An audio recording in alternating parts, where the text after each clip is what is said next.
Krishna, Hare Krishna, Krishna Krishna, Hare Rama, Hare Rama, Rama Rama, Hare Hare.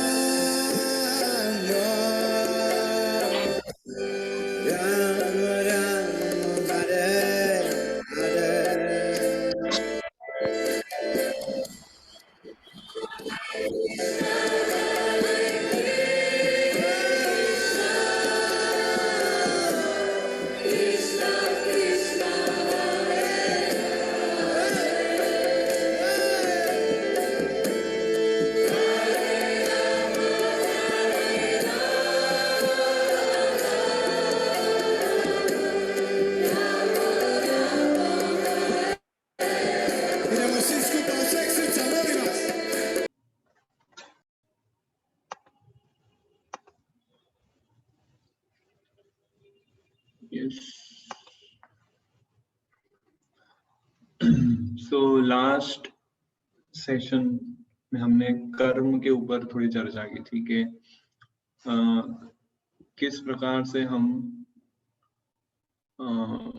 फल की इच्छा किए कर्म कर सकते हैं।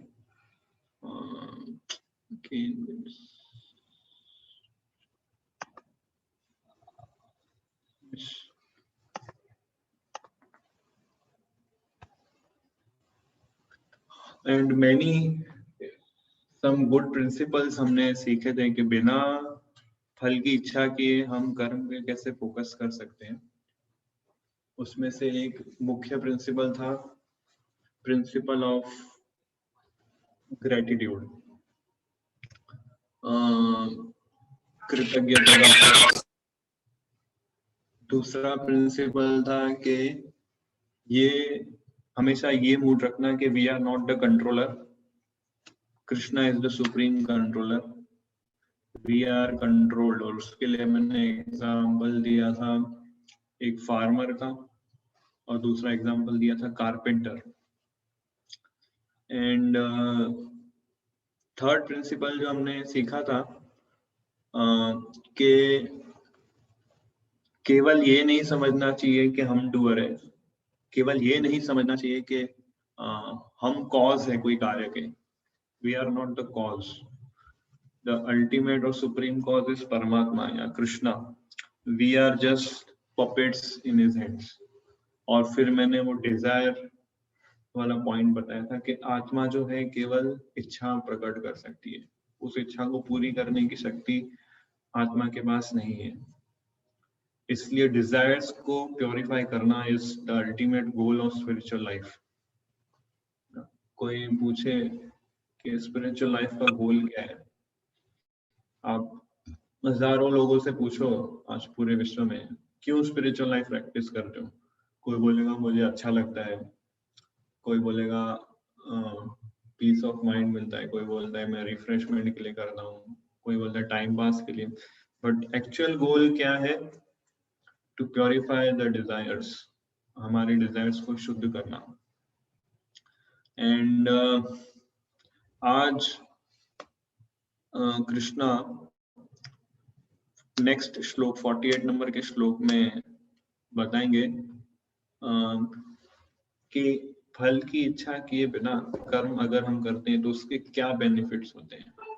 What are the benefits?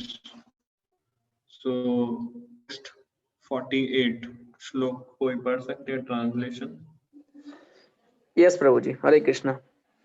हे अर्जुन, जय अथवा पराजय की समस्त आसक्ति त्याग कर संभाव से अपना कर्म करो, ऐसी समता योग कहलाती है। सो जय अथवा पराजय की समस्त आसक्ति त्याग कर, क्या हम जीतेंगे कि हारेंगे, क्या मतलब सक्सेस मिलेगा कि फेलियर मिलेगा, इस भाव को हमें त्यागना है। और जस्ट एक पॉइंट और मैंने बोला था, we should be always effort oriented, not the result oriented. Effort oriented work हमें करना चाहिए। सो ये पॉइंट कृष्णा इस 48 नंबर के श्लोक में रख रहे हैं कि जय और पराजय मतलब जो रिजल्ट्स है उसकी आसक्तियों को त्याग करके अपना कर्म करो। मीन्स अगेन कृष्णा बोल रहे हैं कि एफर्ट ओरिएंटेड वर्क करो। ऐसी समता योग कहलाती है, इसको योग बोलते हैं। योग मीन्स व्हाट? योग एक संस्कृत शब्द है जिसका मीनिंग है कनेक्शन। योग है ना, योग मीन्स कनेक्शन। सो यहाँ पे कृष्णा समझा रहे हैं कि आप जो भी अपनी ड्यूटीज कर रहे हो, जो भी अपनी रिस्पॉन्सिबिलिटीज निभा रहे हो, उस रिस्पॉन्सिबिलिटीज के द्वारा मुझे कनेक्ट कैसे कर सकते हो। तो ये श्लोक है उसके लिए कि आपको रिजल्ट्स पे फोकस नहीं करना है, एफर्ट्स पे फोकस करना है। रिजल्ट्स पे फोकस नहीं करना है बट गोल बना के एफर्ट्स करने हैं। तो मैं लास्ट टाइम बताया, गोल और रिजल्ट्स दोनों में अंतर है। रिजल्ट से आसक्त नहीं होना चाहिए बट यस गोल बना के हमें अपने कर्म करने चाहिए। उसके तात्पर्य में दिस हाईलाइट पॉइंट पढ़िए ये। जय या पराजय कृष्ण के लिए विचारणीय है। अर्जुन को तो बस श्री कृष्ण के निर्देशानुसार कर्म करना है। कृष्ण के निर्देश का पालन ही वास्तविक योग है और इसका अभ्यास कृष्ण भावनामृत नामक विधि द्वारा किया जाता है। एकमात्र कृष्ण भावनामृत के माध्यम से ही स्वामित्व भाव का परित्याग किया जा सकता है। इसके लिए उसे कृष्ण का दास या उनके दासों का दास बनना होता है। कृष्ण भावनामृत में कर्म करने की यही एक विधि है जिससे योग में स्थित होकर कर्म किया जा सकता है। सो ये थोड़ा आपको कॉम्प्लिकेट लगेगा समझने में बट एकदम सिंप्लीफाई में मैं समझाता हूँ कि रिजल्ट्स देना कृष्णा के हाथ में है। रिजल्ट्स के बारे में सोचना कृष्णा का ड्यूटी है और एफर्ट्स कैसे अच्छे करना है वो हमारी ड्यूटी है। पर हम क्या सोचते हैं, रिजल्ट्स की इच्छा हम करेंगे और एफर्ट्स कृष्णा करेंगे। हम ये उल्टा कर रहे हैं। हम सोच रहे हैं भगवान सारे काम करेंगे, एंड में ये होना चाहिए। तो अभी उल्टा सिस्टम हो गया कि हम रिजल्ट्स की आशा रखते हैं और ये एक्सपेक्ट करते हैं कि भगवान सारे कर्म करेंगे।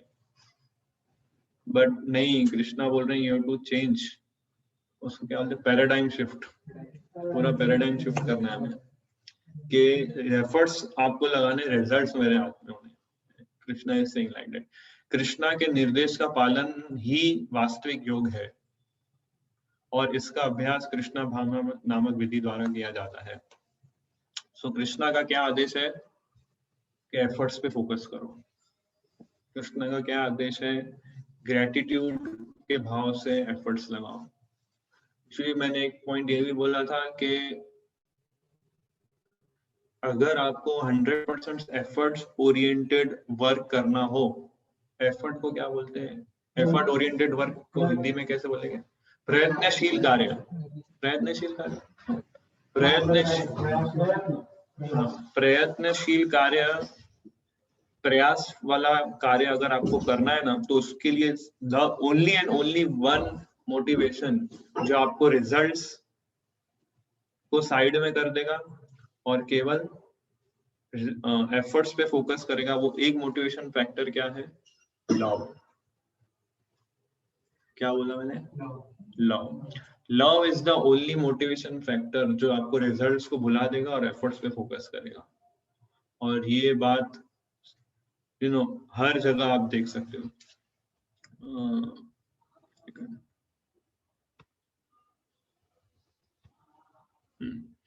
ये हर जगह आप देख सकते हो, जैसे कि एक पिता है और उसका बेटा है।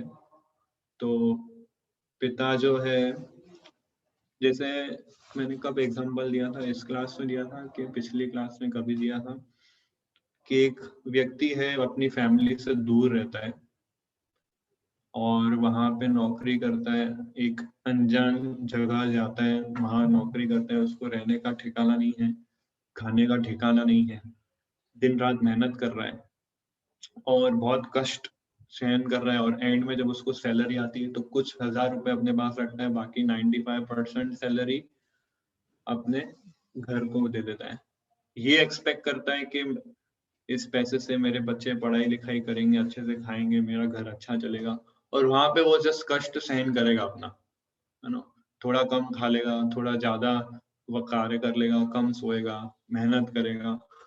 तो ये एफर्ट ओरिएंटेड वर्क है ना। क्यों? क्योंकि इसके अंदर प्रेम है अपने फैमिली के प्रति। वो खुद एंजॉय नहीं कर रहा है उस सैलरी को। वो क्यों इतना कष्ट सहन कर रहा है? Because he love his family, he love his wife and children. तो पूरा अपना सारा कर्मों का फल इनकी सेवा में लगा रहे हैं। क्यों? क्योंकि ये इनसे प्रेम करते हैं, ये इनसे अटैच्ड है। सो जहां प्रेम है वहां पे फिर रिजल्ट्स को नहीं देखा जाता है। सो कृष्णा ऐसा वर्क चाहते हैं। फिर चाहे आप अपना बिजनेस करें, अपना जॉब करें, अपनी पढ़ाई करें, घर का काम करें, कुछ भी करें, XYZ, कृष्णा कहते हैं just love me and do your work, जो अर्जुन को रेकमेंड कर रहे हैं, love me and do your work. और ये लव वाला जो स्टेज है, जो मैं अगेन पिछले क्लास में बोला था, 4 स्टेज होते हैं कॉन्शियसनेस के, fear, desire, duty and love. अभी हम फियर और डिजायर के स्टेज पर है। भगवान से डरते हैं इसलिए भक्ति करते हैं, ये भगवान से कुछ चाहते हैं, मांगना चाहते हैं, इसलिए भक्ति करते हैं। ड्यूटी वाले लोग थोड़े कम हैं कि भगवान ने मेरे को ऑक्सीजन दिया, खाना पीना दिया, वाटर दिया। और लव वाले सबसे रेयर। सो कृष्णा जो है लव वाला स्टेज एक्सपेक्ट करते हैं हम सभी से। तो जब हम लव वाले स्टेज पर आते हैं तभी हम एफर्ट ओरिएंटेड वर्क कर सकते हैं, जब हमारी कॉन्शियसनेस उस लेवल पर आएगी। अदरवाइज हम हमेशा रिजल्ट्स पे फोकस करेंगे और अगेन फ्रस्ट्रेशन आएगा, अगेन हम एक्सपेक्टेशंस रखेंगे। जहां एक्सपेक्टेशन है वहां frustration है. Where there is expectation, there is frustration. But in love, there is no expectation. Love में हम दूसरों की expectation fulfill करते हैं. And that's why वो most है. So एक माता कृष्णा भावनामृत के माध्यम से ही स्वामित्व भाव का परित्याग किया जा सकता है। तो ये कृष्णा भावनामृत मतलब क्या? लव वाला stage. In loving consciousness, you are serving Krishna. इसके लिए उससे कृष्णा का दास या उनके दासों का दास बनना होता है। कृष्णा भावनामृत में कर्म करने की यही एक विधि है जिससे योग में स्थित होकर कर्म किया जा सकता है। फॉर एग्जाम्पल यशोदा कितना प्रेम करती थी कृष्णा से। भगवान की कृपा से आज हम सब लोग वृंदावन धाम में हैं और इतने सारे हमने दर्शन किए, इतने सारी यात्राएं की, परिक्रमाएं की। सो हमने कई सारी सुने कृष्णा कृष्णा कृष्णा एवरीवेयर, कृष्णा भावनामृत हो गए हम। सो यशोदा जो इतना सिंसियरली एफर्ट लगा रही थी कि कृष्णा को बांधना है, मुझे बहुत शरारती कर रहा है, बहुत नटखट करता है, तो इसको बांध के सबक सिखाना है। Because Yashoda has deep love for Krishna. तो यशोदा के लिए कोई रूल्स रेगुलेशन नहीं है। कितने सारे, कल मैं क्लास में जैसे बता रहा था, बट फॉर ऑनलाइन बोल रहा हूँ, कितने सारे असुर लोग कृष्णा को पकड़ने का प्रयास कर रहे थे, है ना। काल्यवन, जरासंध, कंसा और बहुत सारे असुर।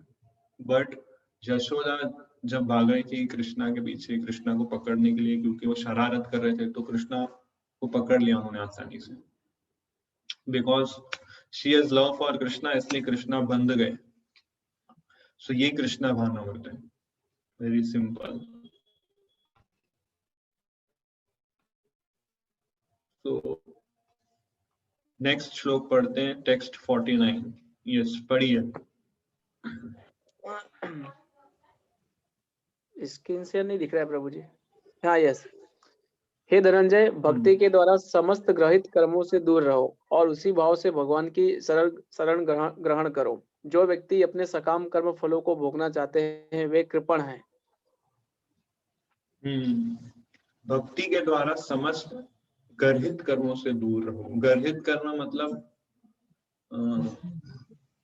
एबॉमिनेबल एक्टिविटीज, इंग्लिश में उसको बोलते हैं। एबॉमिनेबल मतलब पाप वाले कार्य। भक्ति के द्वारा समस्त पाप वाले कार्यों से दूर रहो और उसी भाव से भगवान की शरण ग्रहण करो। जो व्यक्ति अपने सकाम कर्म फलों को भोगना चाहता है, मतलब जो रिजल्ट्स को भोगना चाहता है, वो कृपण है। कृपण एक वर्ड होता है कृपणा और दूसरा होता है ब्राह्मणा। दोनों अपोजिट है, ब्राह्मणा और कृपणा, है ना। जैसे गुड और बैड होता है ना, ऐसे ब्राह्मणा और कृपणा होता है, अपोजिट वर्ड्स है। कृपणा मतलब क्या, जो इंद्रियों की संतुष्टि के लिए कार्य करता है, जो केवल अपने हित के लिए कार्य करता है और जो बहुत सेल्फिश होता है, उसको कृपणा बोलते हैं। ब्राह्मणा मीन्स जो दूसरों के लिए कार्य करता है, जो भगवान की संतुष्टि के लिए कार्य करता है और दूसरों के लिए ही सोचता है, दूसरों को ज्ञान देता है, दैट इज ब्राह्मणा। तो जो व्यक्ति भगवान के दास रूप में अपने स्वरूप को समझ लेता है, वह कृष्णा भावनामृत में स्थित रहने के अतिरिक्त सारे कर्मों को छोड़ देता है।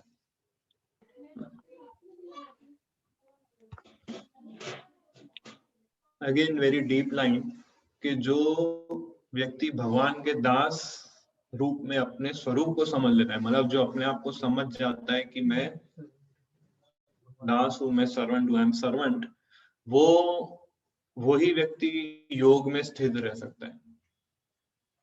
जी, भगवत गीता में है ना बहुत सारे एडिशंस है भगवत गीता के मार्केट में, और सब श्लोक सभी गीता में सेम मिलेंगे आपको, ट्रांसलेशन भी सेम मिल जाएंगे, चलो एक रूप से, बट एक्सप्लेनेशन हर व्यक्ति का।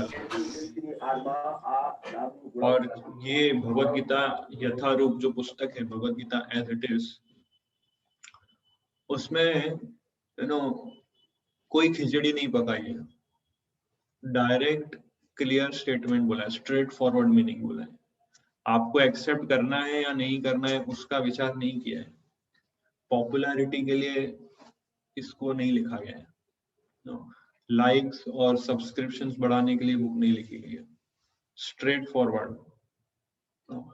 और 24 कैरेट गोल्ड खरीदने वाले कितने लोग होते हैं? बहुत कम। बट ये डायमंड है, ये गोल्ड, एक्चुअल गोल्ड है। बाकी 18 कैरेट, 15 कैरेट, 20 कैरेट वाले गोल्ड होंगे जो लगभग लोग खरीद सकते हैं, बट 24 कैरेट वाला व्यक्ति बोले कि यही असली है, प्राउड नहीं बोल रहे हैं। जैसे हम आज क्लास में सुन रहे थे कि जो असली सोना बेचता है वो अगर बोले कि मेरा ही सही सोना है बाकी सब गलत है, तो वो घमंड में आके नहीं बोल रहे हैं, वो वास्तविकता बोल रहे हैं, है ना। बाकी सब बोल रहे हैं हमारा भी सही है, आपका भी सही है, क्योंकि उन्हें पता है उनका गलत है, तो बोलते हैं हमारा भी सही है, आपका भी सही है। पर जो 24 कैरेट वाला व्यक्ति है वो बोलेगा मेरा ही सही है, आपका गलत है। क्यों? क्योंकि उसका एक्चुअल में सही है और उनका एक्चुअल में गलत है। तो शुद्ध गोल्ड खरीदने वाले बहुत कम होते हैं। तो उसमें से एक ये है भगवत गीता के जो तात्पर्य इस पुस्तक के, स्ट्रेट फॉरवर्ड। हो सकता है बहुत कम लोग स्वीकार करें, बट जो इसको एक्सेप्ट करेगा उसका फायदा होगा, उसका लाभ होगा। बट एक पॉइंट है, उसको प्राइस पे करनी पड़ेगी, है ना, हाई प्राइस पे करनी पड़ेगी उसको। सो उसके लिए रेडी रहना है बस। सो इसलिए फर्स्ट लाइन लिखते हैं प्रभुपाद इसमें कि जो व्यक्ति भगवान के दास रूप में अपने स्वरूप को समझ लेता है वो कृष्ण भावना स्थित हो जाता है। पढ़िए अगला हाईलाइट पॉइंट पढ़िए। कृष्ण भावनामृत के अतिरिक्त जितने भी कर्म संपन्न किए जाते हैं वे ग्रहित हैं, क्योंकि इससे कर्ता जन्म मृत्यु के चक्कर में लगातार फंसा रहता है। अतः अगेन सो इसमें ऐसा बोल रहे हैं कृष्णा भावनामृत के अलावा जो भी कार्य हम कर रहे हैं वो सब पाप वाले कार्य हैं। वेरी इंपॉर्टेंट पॉइंट है। कृष्ण भावनामृत के अलावा दूसरे जो भी हम कार्य कर रहे हैं वो सब पाप वाले कार्य हैं। सो भगवत गीता और अनफोल्ड होते जा रही है हमारे सामने, है ना, और हम डीप उतर रहे हैं। क्या बोल रहे हैं कि कृष्णा भावनामृत के अतिरिक्त जितने भी कर्म संपन्न किए जाते हैं वे गहरे मतलब पाप वाले कार्य हैं। तो इसके दो अर्थ निकलते हैं, या तो सब कुछ छोड़ दो, क्योंकि आप बोल रहे हो प्रभु जी सब पाप वाले कार्य हैं, तो यहाँ सब कुछ छोड़ दो या अपने कर्मों को शुद्ध कर दो। प्रैक्टिकल सॉल्यूशन क्या है? अपने कर्मों को शुद्ध कर दो, हर एक्टिविटी को कृष्णा से कनेक्ट कर दो। इनएक्टिव रहना भी एक प्रकार से एक्टिव, क्योंकि अगर हम सोते हैं तो भी हमारे कर्म हो रहे हैं, क्योंकि माइंड तो एक्टिव है, सपने दिखा रहे हैं कि मैं अमेरिका में हूँ, मैं अपनी गर्लफ्रेंड के साथ घूम रहा हूँ, यहाँ पे मैं इधर हूँ, लाइक दैट। ये प्रभु मेरा एक क्वेश्चन था। बोलिए बोलिए। जैसे इसमें लिखा है कि कृष्ण भावना अमृत से अतिरिक्त जितने भी कर्म किए जाते हैं वे ग्रहित है, क्योंकि इससे कर्ता जन्म मृत्यु के चक्कर में लगातार फंसता रहता है। तो ये एक टाइप का सर फियर ही प्रोड्यूस कर रहा है कि हाँ अगर मैं कृष्ण का नाम लेके नहीं कर रहा हूँ तो शायद एक टाइप का फियर प्रोड्यूस कर रहा है हमारे मन में।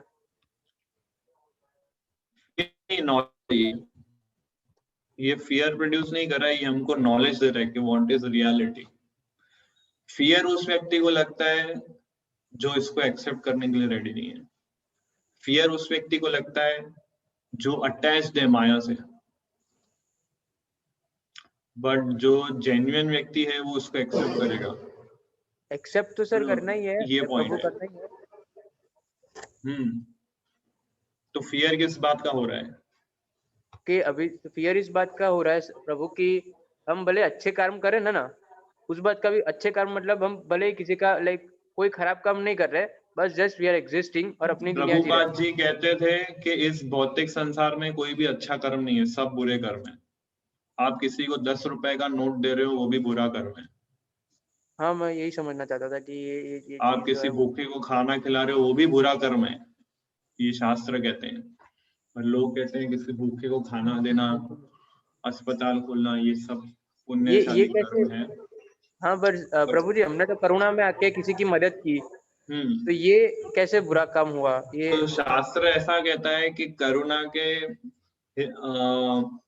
के आधार पर आपने किसी की मदद की, उसका कोरोना ठीक हो गया, और कोरोना ठीक होने के बाद वो जितने भी बुरे कर्म करता है उसके 50% शेयर आपको लेने पड़ेंगे, क्योंकि आपने उसको मदद की ठीक होने में, ताकि वो बुरे कर्म कर सके।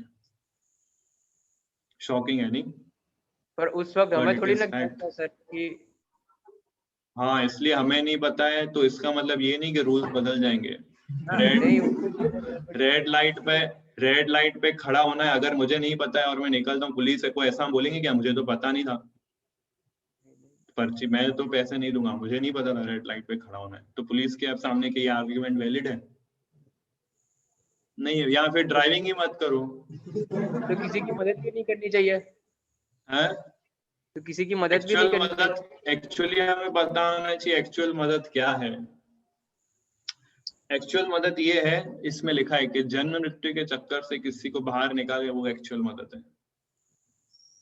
तो वो अपने आप किसी को भगवत गीता का ज्ञान देते हो और वो ज्ञान लेके वो जन्म मृत्यु के चक्कर से छूट जाता है, वो सबसे बड़ी हेल्प है। पर आप उसको भूखे को खाना देके और फिर वो तृप्त हो जाएगा और फिर उसको एनर्जी मिलेगी और फिर उस एनर्जी से किसी को मारेगा पीटेगा, तो वो सारे कर्मा उसको लगेंगे, आपको भी 50% शेयर मिलेगा। इस प्रकार से आप भी जन्म मृत्यु के चक्कर में घूमोगे, वो भी घूमता रहेगा और उसने जिसको मारा उसको भी घुमाता रहेगा। तो इसमें किसका लाभ है? लाभ किसी का नहीं है प्रभु। यस, तो इसलिए हमारे शास्त्र कहते हैं कि जो हमारे मन से हम धारणा बनाते हैं कि इसकी मदद करूंगा तो अच्छा कर्म है, ये करूंगा तो अच्छा कर्म है, वो सब क्या है? मनोधर्म है, हमने अपने मन से बनाए हुए धर्म है। ठीक है, तो इसलिए शास्त्र चक्षु जरूरी है। सो इसलिए कृष्ण भावनामृत में किए गए सारे कार्य ही एकमात्र पुण्य कर्म है। अगर हम किसी की मदद करते बाकी अगर हम सारे प्रभु अगर हम किसी की मदद करते और वो हम उसे कृष्ण पारायण मुख्य करते हैं तो वो एक अच्छा काम हुआ। वो एक अच्छा काम हुआ, क्योंकि आप उसको कृष्णा से कनेक्ट कर रहे हो, उसको जन्म मृत्यु के चक्कर से बाहर निकालने का प्रयास कर रहे हो। इसलिए सबसे बेस्ट ह्यूमैनिटेरियन एक्टिविटी क्या है? To distribute this real knowledge. क्योंकि संसार में पैसे की कमी नहीं है, संसार में खाने की कमी नहीं है, संसार में सिर्फ एक चीज की कमी है, वो है दिव्य ज्ञान। अगर हम ये डिवाइन नॉलेज, ट्रांसेंडेंटल नॉलेज सबको शेयर करेंगे और सबको नॉलेज देंगे तो ही ये एक्चुअली उनको बेनिफिट करेगा। उसे समझ में आएगा कि what is right, what is wrong for me, और अपनी लाइफस्टाइल को मॉडिफाई करेगा वो। एक क्वेश्चन है मेरा। यस प्रभु जी मेरा भी एक क्वेश्चन था, पहले उन्हें पूछ लीजिए। एक एक करके पूछिए, एक एक करके। अभी जो हमने एग्जांपल लिया वो भिखारी वाला, फॉर एग्जांपल मैं उसकी मदद करता हूँ, वो फिर कोई गलत कर्म करता है, तो मतलब मैं फिगर आउट कैसे करूंगा कि मुझे किसकी हेल्प करनी है या नहीं करनी है किसी सिचुएशन में? हाँ, इसलिए वो आपको डिसाइड नहीं करना है किसी, आपको सिर्फ एक ही हेल्प करनी है कि उसको आपको स्पिरिचुअली कनेक्ट करना है। आपको उसको स्पिरिचुअल, उसके आत्मा के स्तर पर उसको हेल्प करनी है।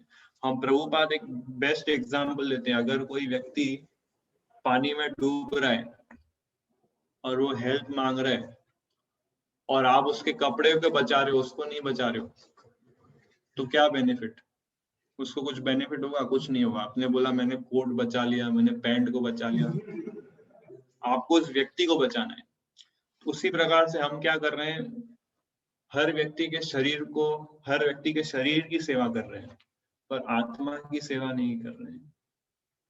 इसलिए वो एज गुड गैस हो गया कि आपने उसकी कोई हेल्प नहीं की, रादर आपने उसको और इंटेंगलमेंट में डाल दिया, उसको और कर्मों में फंसा दिया। बट आपको ऐसा नहीं लगता कि ये एक्चुअल हेल्प है कि आप उसको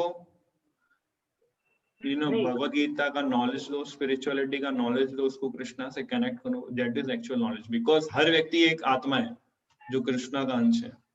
बट अगर कोई गरीब व्यक्ति है, उसकी इमीडिएट हेल्प तो मुझे उसको फिजिकली जो चीज, हाँ, इमीडिएट और फिजिकल हेल्प करना चाहिए, वो सही बात है।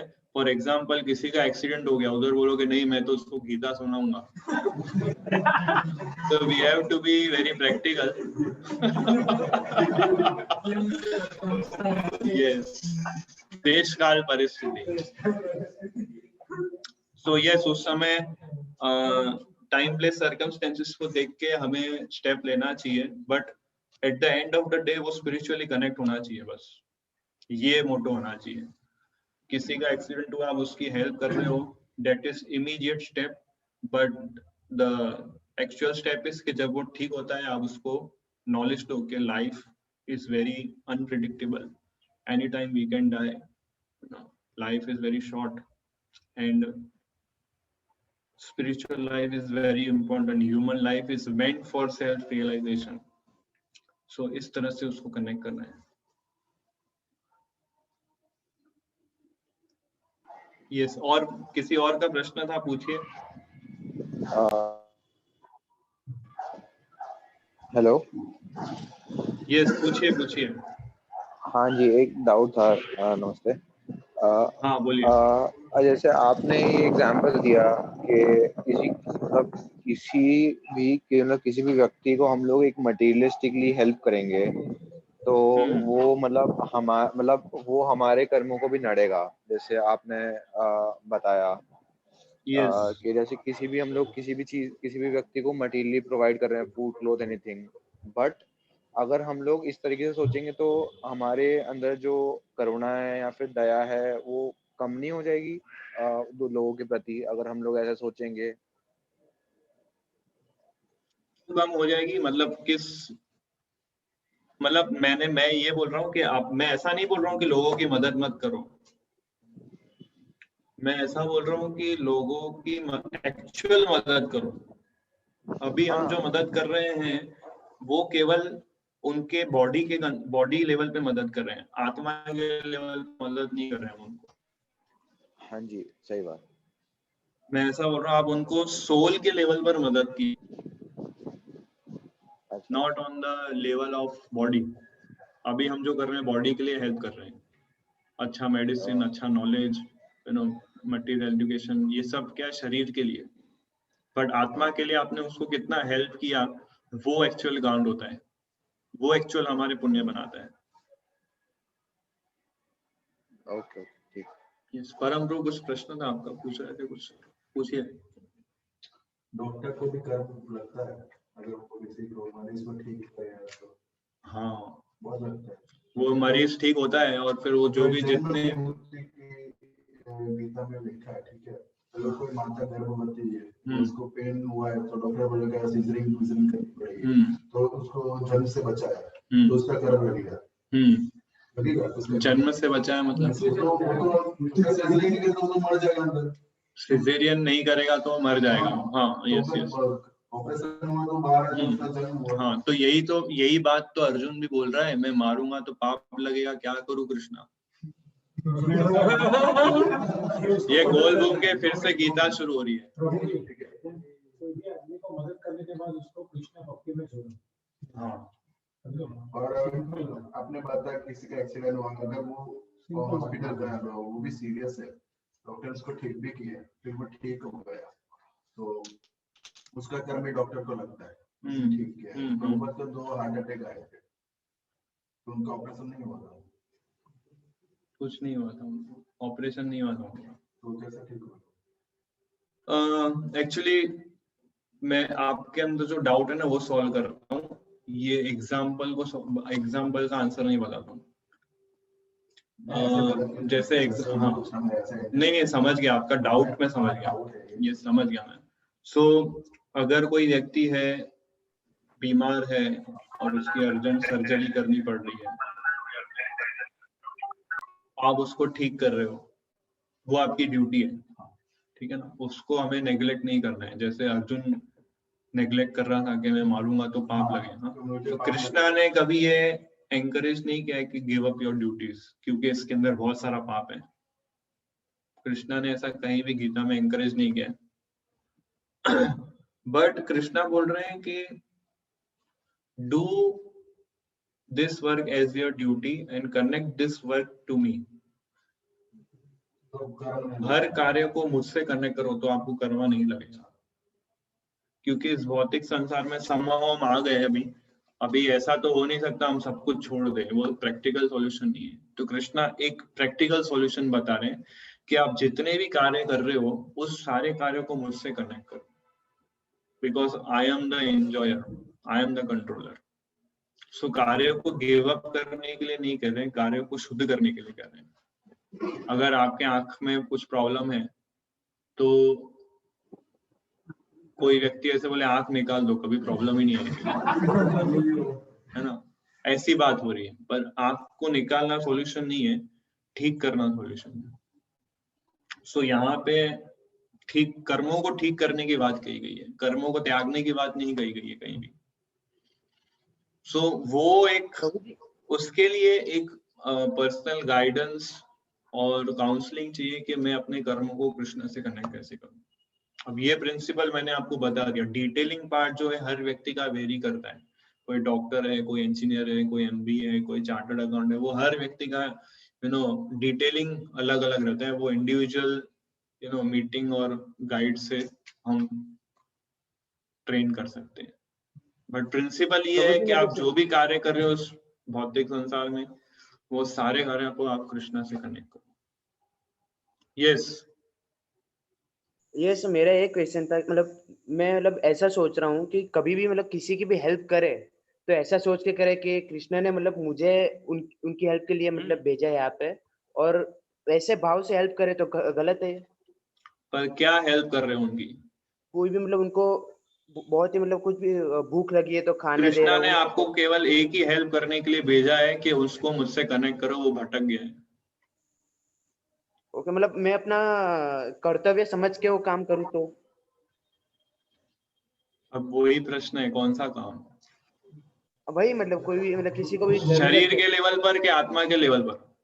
शरीर के लेवल पर। हाँ, तब तो तक। जो शरीर के लेवल पर सारे काम को खारिज किया गया है गीता में। ओके। और प्रभु जी एक यही क्वेश्चन था, आपने बोला कि आप स्पिरिचुअली लोगों को कनेक्ट करो, लेकिन वो कृष्ण भगवान खुद बोलते हैं कि सर जैसे कि अगर कोई वो ज्ञान समझने के अभी लायक नहीं है, अभी स्टेट ऑफ माइंड में नहीं है, तो उसके सामने मेरा प्रचार करना भी गलत है। हाँ, सही बात है।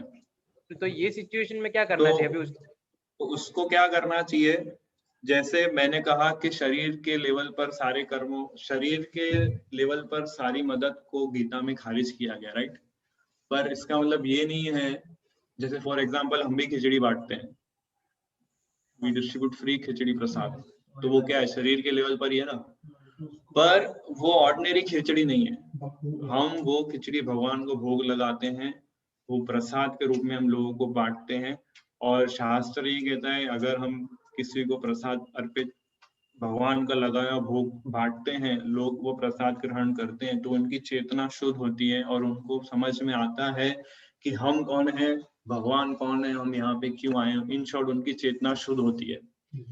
सो इस प्रकार से आप उनके शरीर की भी सेवा कर रहे हो, आत्मा की भी सेवा कर रहे हो। इसलिए कोई व्यक्ति आपकी बात समझ नहीं पा रहा है, गीता का ज्ञान समझ नहीं पा रहा है, तो उसको क्या दो, प्रसाद, वो अपना कार्य खुद करेगा। बस प्रभु जी यही समझना था। सो भगवत गीता में हर प्रश्न का उत्तर है।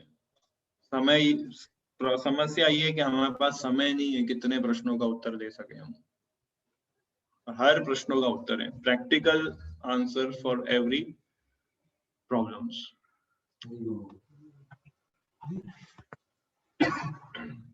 तो आगे बोलते हैं, अतः कभी इसकी आकांक्षा नहीं करनी चाहिए कि मैं कर्म का कारण बनूं। कृष्ण भावनामृत में हर कार्य कृष्ण की तुष्टि के लिए किया जाना चाहिए। सभी एक्टिविटीज को कृष्णा से कनेक्ट करो, ये सार है बस। वही पॉइंट को गोल गोल में बता रहा हूँ। हर एक्टिविटी को कृष्णा से कनेक्ट करो, चाहे आपका बिजनेस, आपका जॉब, घर का कार्य, एनीथिंग, ये आर्ट आनी चाहिए हमें। तो ही हम कीचड़ में खिले हुए कमल की तरह इस भौतिक संसार में पूरा जीवन निकाल सकते हैं ना। हमें वो कीचड़ से बचे रहेंगे हम और खिलते रहेंगे। यस, नेक्स्ट श्लोक पढ़िए, श्लोक नंबर 50। भक्ति में संलग्न मनुष्य इस जीवन में ही अच्छे तथा बुरे कार्यों से अपने को मुक्त कर लेता है। अतः योग के लिए प्रयत्न करो, क्योंकि सारा कार्य कौशल यही है। भक्ति में संलग्न मनुष्य इस जीवन में ही अच्छे बुरे कर्मों से मुक्त कर लेता है। यस, तो अगर आप भक्ति करते हो तो बुरे कर्मों से भी मुक्त हो जाते हो और अच्छे कर्मों से भी मुक्त हो जाते हो। पाप से भी मुक्त हो जाते हो और पुण्य से भी मुक्त हो जाते हो। पाप वाले कार्य तो हमें पता है क्या है, पर पुण्य वाले कार्य जैसे किसी की हेल्प करना और कर्म कांड करना, किसी की मदद करना कोई भी रूप में, वो पुण्य हो गया ना। किसी गरीब को हेल्प करना, मदद करना एक पुण्य हो गया। पर भक्ति जो है पाप और पुण्य दोनों से ऊपर है। पाप और पुण्य दोनों से हम हो जाते हैं। पाप से मुक्त हो जाए ठीक है, पर पुण्य से मुक्त होने का अर्थ क्या है? पुण्य से मुक्त होने का अर्थ ये है, आप किसी की मदद कर रहे हो, आपने किसी को 10 रुपए दिए, तो आपको अगला जन्म लेना पड़ेगा वो 10 रुपए वापस लेने के लिए। आपने उसकी मदद कर दी ठीक है, पर क्योंकि आपने दिए उसको, तो आपको वो वापस, वो उसका जो रिजल्ट है वो वापस लेने के लिए फिर से जन्म लेना पड़ेगा। तो वो पुण्य भी क्या हो गया, हम वो पुण्य भी हमें जन्म मृत्यु के चक्कर में बांध देता है। इसलिए लोगों के अंदर ये धारणा है कि सिर्फ पुण्य कार्य करते रहो, अपने आप सब ठीक होगा। ऐसा नहीं है कि एटलीस्ट भगवत गीता ये प्रमोट नहीं करती है। केवल भक्ति करने से हम पाप और पुण्य से बच सकते हैं। सो इस अज्ञान को भगवत गीता के उपदेश से दूर किया जा सकता है। यह हमें पूर्ण रूप में भगवान श्री कृष्ण की शरण में जाने तथा जन्म जन्मांतर कर्म फल की श्रृंखला का शिकार बनने से मुक्त होने का उपदेश देती है। अतः अर्जुन को कृष्ण भावनामृत में कार्य करने के लिए कहा गया है, क्योंकि कर्म फल के शुद्ध होने की यही प्रक्रिया है ना। कर्म फल को शुद्ध करने, मतलब कर्मों को शुद्ध करने का ये केवल एकमात्र यही प्रक्रिया है कि अपने आप को भगवान का दास समझ लो और सारे कार्यों को कृष्णा से कनेक्ट कर लो। दैट्स इट, और कुछ नहीं है इसमें। वही दिव्य स्तर पर कार्य माना जाएगा। नेक्स्ट,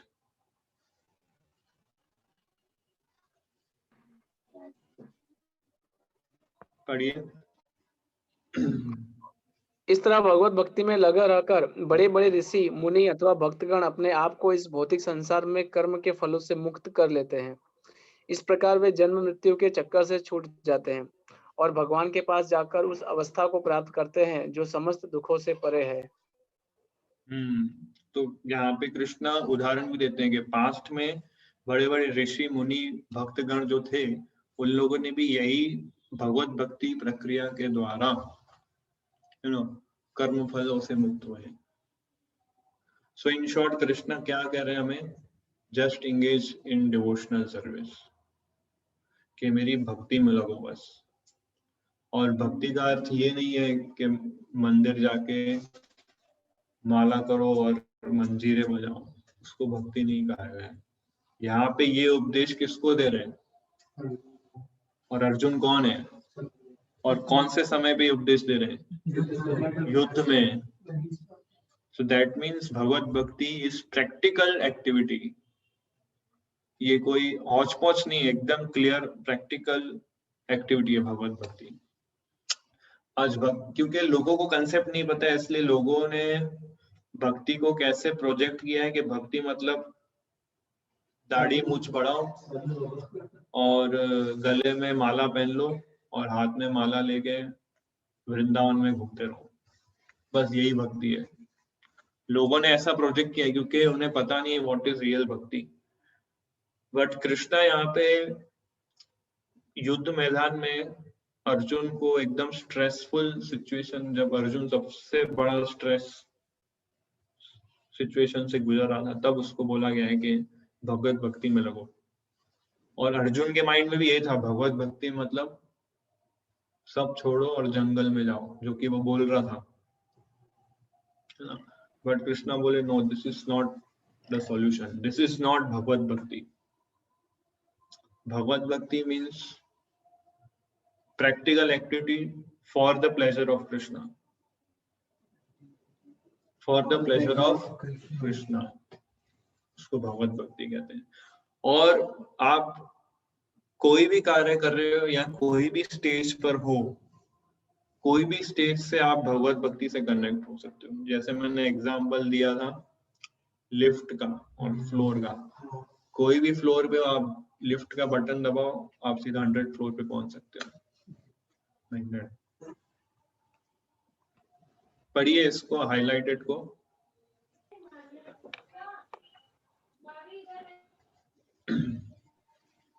अज्ञानवश मनुष्य यह नहीं समझ पाता कि यह भौतिक जगत ऐसा दुखमय स्थान है जहाँ पद पद पर संकट है। केवल अज्ञानवश अल्पज्ञानी पुरुष यह सोचकर कि कर्मों से वे सुखी रह सकेंगे, सकाम कर्म करते हुए स्थिति को सहन करते हैं। उन्हें यह ज्ञात नहीं है कि संसार को कभी भी कोई भी शरीर दुखों से रहित नहीं है। संसार में सर्वत्र जीवन के दुख, जन्म मृत्यु जरा तथा व्याधि विद्यमान है। किंतु जो अपने वास्तविक स्वरूप को समझ लेता है और इस प्रकार भगवान की स्थिति को समझ लेता है, वही भगवान की प्रेमा भक्ति में लगता है। फल स्वरूप वह वैकुंठ लोक जाने का अधिकारी बन जाता है, जहाँ न तो भौतिक कष्टमय जीवन है, न ही काल का प्रभाव तथा मृत्यु है। अपने स्वरूप को जानने का अर्थ है कि अलौकिक स्थिति को भी जान लेना। जो ब्रह्मवश यह सोचता है कि जीव की स्थिति तथा भगवान की स्थिति एक समान है, उसे समझो कि वह अंधकार में है और स्वयं भगवत भक्ति करने में असमर्थ है। वह अपने आप को प्रभु मान लेता है और इस तरह जन्म मृत्यु की पुनरावृत्ति का पथ चुन लेता है। किंतु जो यह समझते हुए कि उसकी स्थिति सेवक की है, अपने को भगवान की सेवा में लगा देता है, वह तुरंत ही वैकुंठ लोक जाने का अधिकारी बन जाता है। भगवान की सेवा कर्म योग या बुद्धि योग कहलाती है, जिसे स्पष्ट शब्दों में भगवत भक्ति कहते हैं। सो एकदम क्लियर ट्रांसपेरेंट एक्सप्लेनेशन है। सो यहाँ पे हम एंड करते हैं, आगे हम कंटिन्यू करेंगे। एंड यस, इसको हम आगे कंटिन्यू करेंगे और कृष्णा एक्सप्लेन करते हैं भगवत गीता को, भगवत भक्ति को। और फिर अर्जुन पूछते हैं कि जो भगवत भक्ति कर रहा है, जिसने सारे कर्मों को कृष्णा से कनेक्ट कर लिया है और जो अपने आप को दास समझ बैठा है, ऐसा व्यक्ति कैसा दिखता है, उसके गुण क्या है, मैं कैसे समझ पाऊंगा कि इसने अपने कर्मों को कृष्णा से कनेक्ट कर दिया है, उसके लक्षण क्या है, कैसा बोलता है, कैसे चलता है, कैसे उठता बैठता है, ये प्रश्न अर्जुन पूछते हैं प्रैक्टिकल। आगे के श्लोकों में हम नेक्स्ट टाइम चर्चा करेंगे, क्योंकि अर्जुन को भी लगा ये थोड़ी हवा में बातें हो रही है। तो कैसा दिखता है कृष्णा, उसके क्या गुण है ना, कोई बताओ ऐसा क्या लक्षण है, तो कृष्णा उसको डिस्क्राइब करते हैं। सो किसी का कोई प्रश्न हो तो पूछ सकते हैं।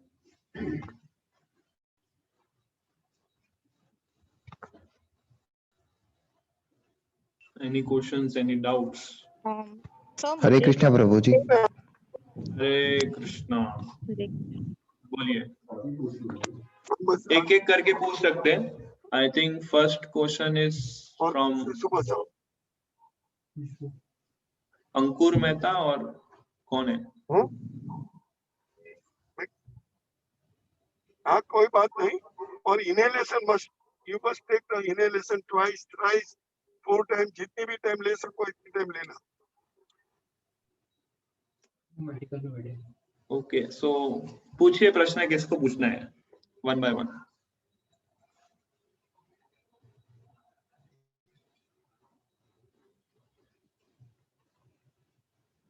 Any questions? Hare Krishna sir. Yes. जी प्रभु जी, मेरा एक ऐसा क्वेश्चन है कि सर जैसे हम कर्मों के विषय पर यहाँ पर बात कर रहे हैं और इसे भगवत भक्ति में लगाने की जैसे हम चर्चा कर रहे थे, तो सर मेरा क्वेश्चन बेसिकली ये है कि भगवत गीता तो सर ऐसा कहा जाता है कि सब लोगों के लिए है, जैसे कोई बूढ़ा हो, बच्चा हो, छोटा हो, बड़ा हो, तो भगवत गीता सबके लिए होती है।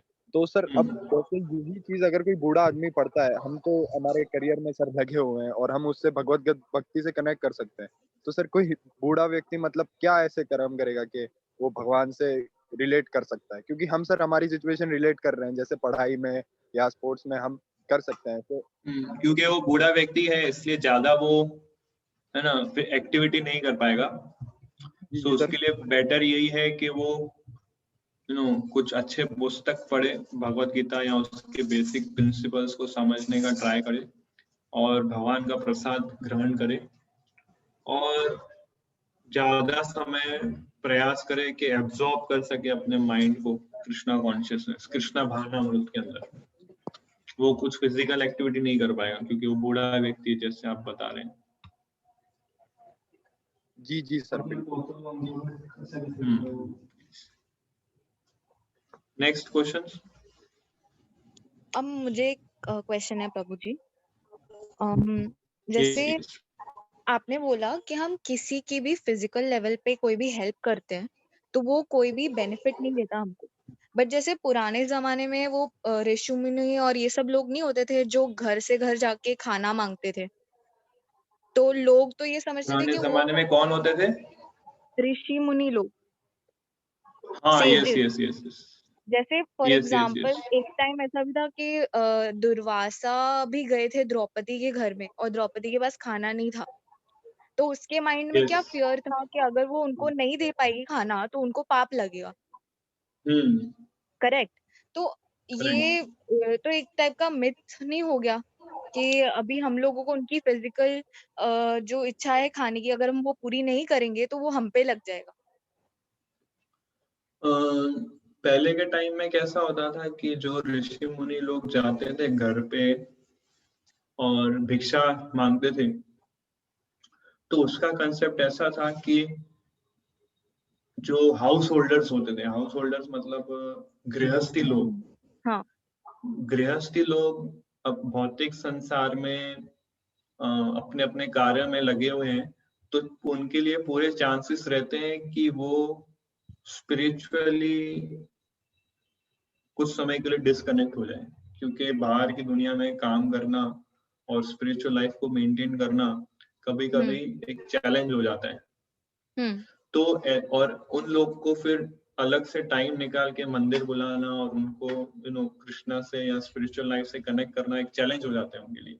हम्म तो इसलिए ऋषि मुनि लोग जाते थे उनके घर और उनको थोड़ा इंकरेज करते थे, थोड़ा इंस्पायर करते थे, और भिक्षा ग्रहण करना तो एक क्या बोलते हैं, एक फॉर्मेलिटी थी जस्ट ताकि उनको कुछ घर पे जा सके, और वो जब घर पे जाए तो गृहस्थी वाले उनको इनवाइट करें और वो प्रसाद ग्रहण करें, और प्रसाद ग्रहण करते बातों बातों में उनको एनकरेज करें, इंस्पायर करें कि कनेक्ट विद स्पिरिचुअलिटी। तो ये पर्पस होता था ऋषि मुनियों का घर जाना। उनका ये पर्पस नहीं था कि मेरे को भूख लग रही है इसलिए किसी से मांग लूं, ना कि गृहस्थ ये, ना कि उस समय के जो हाउस होल्डर्स होते थे ये सोच के देते कि ये भूखा है इसको दे दो, लाइक दैट। तो ये कंसेप्ट से डीलिंग्स होती थी दोनों के बीच में। सो उस समय ये कंसेप्ट था ही नहीं कि भूखे को मदद करो, या फिर अगर भूखे को मदद करनी भी होती थी तो उसको केवल भगवान का भोग लगाया हुआ प्रसाद ही दिया जाता था, चाहे वो डिनर हो या लंच हो। आज ओके, भी ये तो चलो ऋषि मुनि की बात होगी, वो तो एंकरेज कर रहे थे। बट सपोज जैसे हम एग्जांपल ले ले स्पेशली एबल्ड लोगों का, जो खुद के लिए नहीं कर सकते। किनके लिए स्पेशली एबल्ड लोग होते हैं ना, जो खुद के लिए चीजें मतलब हाँ, खुद काम फिजिकली कर, इनेबल्ड लोग होते हैं, यस। हाँ, तो सपोज हम उनके लिए कर रहे हैं तो उनको भी देना गलत होगा, या उनके लिए उनको आप दीजिए, हम मना तो नहीं कर रहे, उनको भी दीजिए। हम लोग जैसे ब्लाइंड स्कूल है अहमदाबाद में, और बहुत सारे डिसेबल्ड व्यक्ति हैं, उन लोग के लिए भी हम स्पेशल प्रोग्राम्स करते हैं। उनके लिए भी हम खिचड़ी प्रसाद ले जाते हैं, उनके लिए भी हम लंच प्रसाद ले जाते हैं, उनको भी हम हेल्प करते हैं, ऐसा नहीं है। बट द पॉइंट इज कि जो भी हम उनकी मदद करें वो इस प्रकार से मदद करें कि वो जन्म मृत्यु के चक्कर से बाहर निकल सके। अभी सबसे पहला प्रश्न ये आना चाहिए कि वो फिजिकली डिसेबल्ड क्यों है, सबसे पहला ये प्रश्न आना चाहिए। फिर प्रश्न आना चाहिए कि उसकी मदद करोगे नहीं।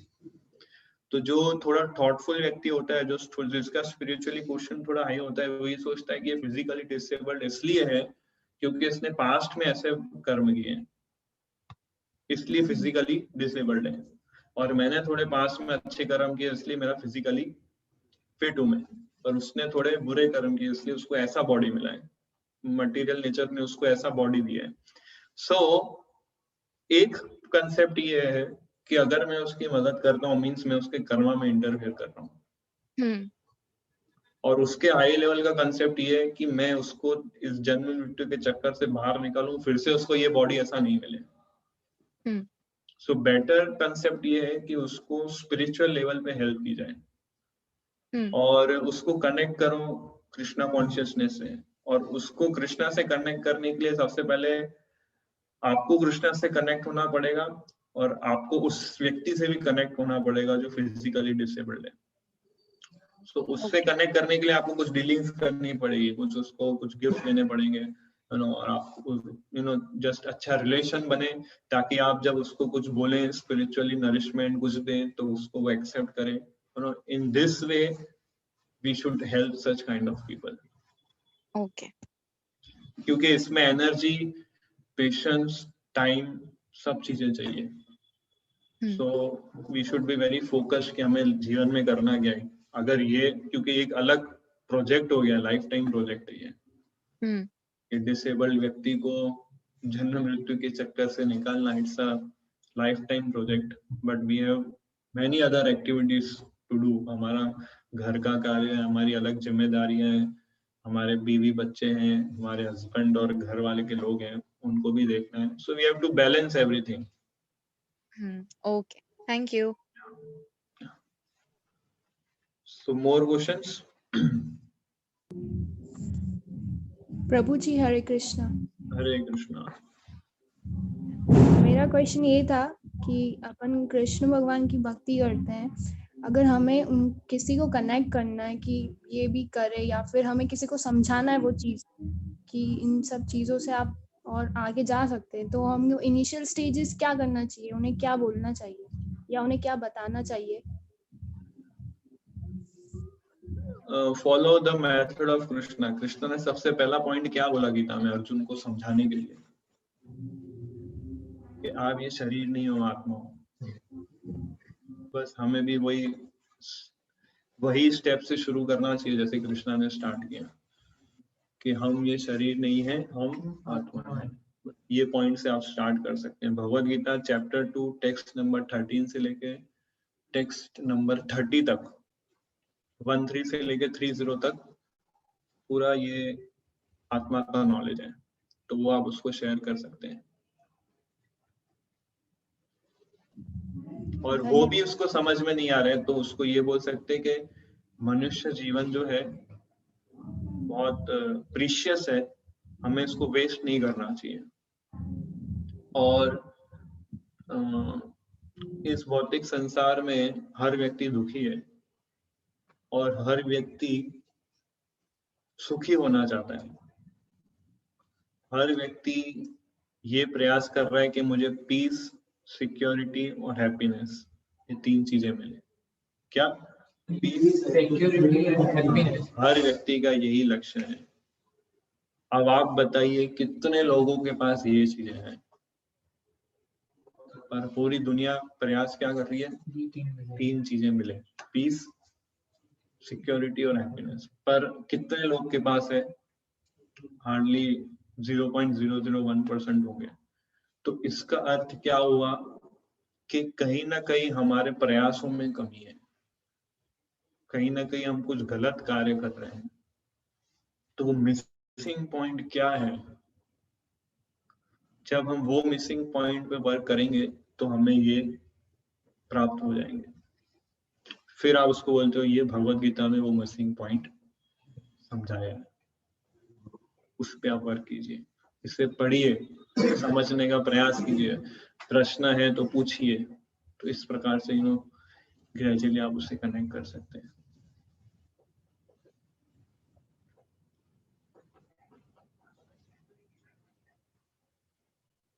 So is it okay? और भी बहुत सारी चीजें बोलने के लिए, पर टाइम प्लेस सर्कमस्टेंस को देखते हुए we have to deal with that. Hare Krishna. Yes, right. और कोई प्रश्न किसी को? हरे कृष्णा प्रभु.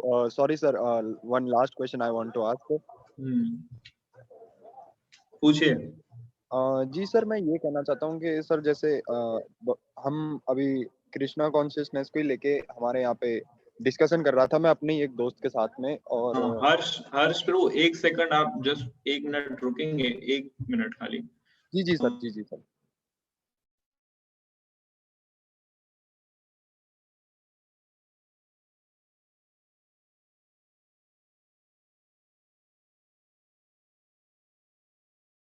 यस, पूछिए. जी सर, मैं तो ये पूछना चाहता था कि सर जैसे भगवद गीता में भी सर वो मेरा दोस्त ही सर मेरे को समझाने लगा कि भगवद गीता में तो ऐसा लिखा है कि सन्यास का असली मतलब होता है कि जो व्यक्ति सिर्फ मतलब अपना कार्य करता है क्योंकि उसे कंप्लीट करना होता है और उसके फ्रूट से वो बिल्कुल ही डिटैच हो जाता है.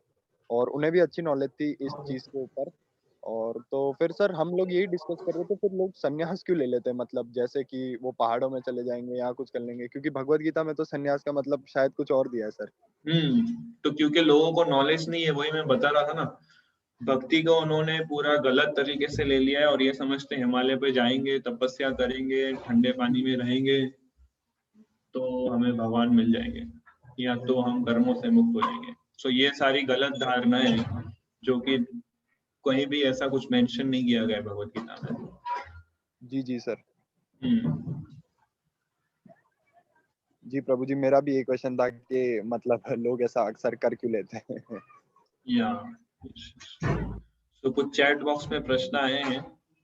भगवान सब जगह जा नहीं सकते, इसके लिए माता पिता को बनाया, तो क्या माता पिता की सेवा करे तो वो भी प्रभु पूजा मानी जाती है? तो यस, हमें अपने पेरेंट्स की सेवा करनी चाहिए, क्योंकि उनके ब्लेसिंग से हमें ये बॉडी मिला है ताकि हम स्पिरिचुअल लाइफ को प्रैक्टिस कर सके। इसलिए अवर पेरेंट्स आर फर्स्ट गुरु। हमारे पहले गुरु हमारे पेरेंट्स हैं, जिन्होंने हमें ये बॉडी दिया ताकि हम भगवान की सेवा कर सके। प्रभु, अगर हम ब्राह्मण सेवा करते हैं तभी हमें कर्म के फल मिलेंगे, क्या ब्राह्मण को भी सेवा लेने पर फल भोगने होते हैं? हाँ, तो ब्राह्मण भी अगर किसी की सेवा ले रहे हैं, किसी से सेवा लेते हैं, तो उनको भी वो कर्मा लगते हैं जिनसे वो सेवा ले रहे हैं। इसलिए किसी से सेवा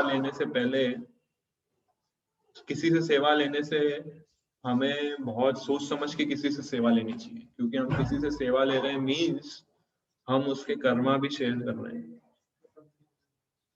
सो पूरा प्रयास करना चाहिए कि खुद का काम खुद करें, और बहुत इमरजेंसी हो तभी किसी की हेल्प लें, otherwise we should do our own work. किसी से सेवा नहीं लें, क्योंकि हम किसी से सेवा ले रहे हैं मीन्स आप उसके कर्मा भी शेयर कर रहे हैं। आप किसी से सेवा ले रहे हैं तो आपके पुण्य कम होते हैं और उसके पुण्य बढ़ते हैं, और उसके बैड कर्मा आप ले रहे हो। तो लाइक दैट ऐसा पूरा डिस्क्राइब किया गया है। लाइक आई थिंक सारे क्वेश्चंस क्लियर हो गए chat box. So we will continue with the next 2.52 से हम आगे कंटिन्यू करेंगे। Thank you very much. Hare Krishna. Hare Krishna. Hare Krishna. Hare Krishna. Hare Krishna.